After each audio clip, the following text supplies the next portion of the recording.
To solve for s, the first thing we're going to do is we're going to square both sides to get rid of that square root.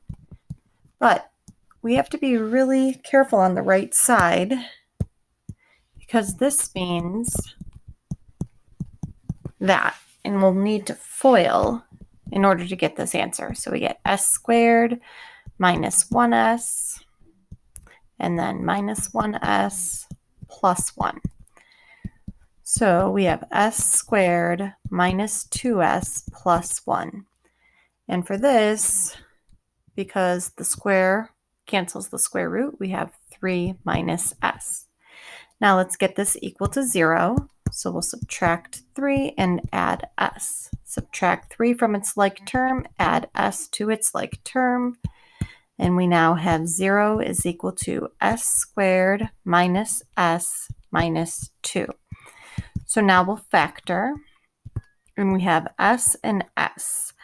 And to get, we need a number that when it's multiplied, it gives you -2. And when you add the two numbers together, you get -1. So that is going to be -2 times +1.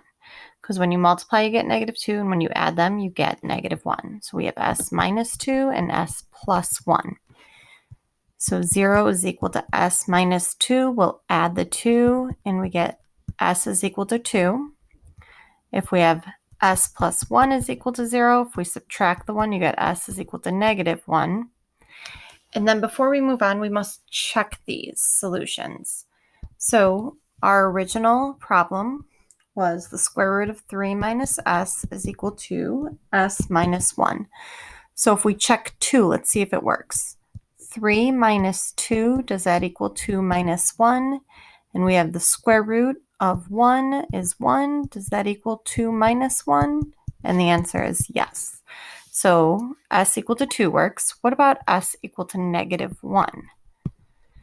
So we'll do the square root of 3 minus -1. Does that equal -1 minus 1? So we have the square root of 3, and then minus the negative turns into +1. Square root of 4 is 2.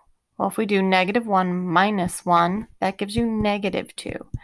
So this is an extraneous solution. And it does not work. So the only answer is going to be s is equal to 2.